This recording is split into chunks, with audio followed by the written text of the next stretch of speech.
24 ঘন্টা আগেও যার প্রতি অনাস্থা দেখান তৃণমূল কাউন্সিলররা তাকেই ফের বসানো হচ্ছে পুরপ্রধানের কুর্সিতে। কোচবিহারে তুফানগঞ্জে টান টান নাটক।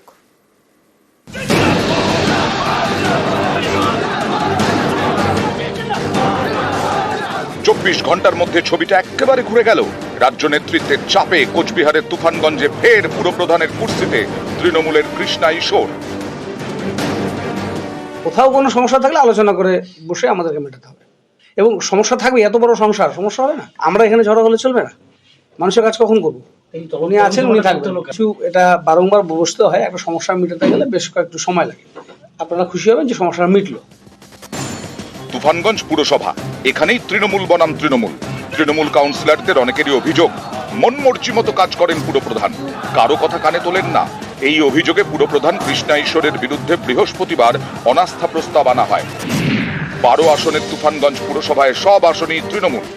ভোটাভুটিতে তৃণমূল পুরপ্রধানের বিরুদ্ধে ভোট দেন তৃণমূলেরই 10 জন কাউন্সিলর। এই খবর যায় তৃণমূল নেতৃত্বের কানে। এরপরেই এদিন বদলে গেল তুফানগঞ্জের ছবি। রাজ্য নেতৃত্বের চাপে অনাস্থা থেকে আস্থা। শুক্রবার বিক্ষুব্ধ কাউন্সিলরদের পাশে বসিয়েই দলের জেলা সভাপতি ঘোষণা করেন পুরপ্রধান থাকবেন কৃষ্ণা ঈশ্বরী। উনি আছেন, উনি থাকবেন। কিছু এটা বারংবার বসতে হয়, একটা সমস্যা মেটাতে গেলে বেশ কয়েকটু সময় লাগে। আপনারা খুশি হবেন যে সমস্যাটা মিটলো। এটা সম্পূর্ণ মিটে গেল। তো যেটুকু ভুল বোঝাবুঝি কাউন্সিলরদের সাথে ছিল, সেগুলো সমস্ত আলোচনার মাধ্যমে আজকে আমাদের মিটে গেছে। আমরা সবাই খুশি। আর কাউন্সিলররা চেষ্টা করেছি আমরা, কিন্তু তখন মেটেনি ভুল বোঝাবুঝিটা। এখন মিটে গেল। আমাদের পৌরসভা আবার আগের থেকে বেশি গতিতে চলবে, এখন আরো বেশি উন্নয়ন হবে।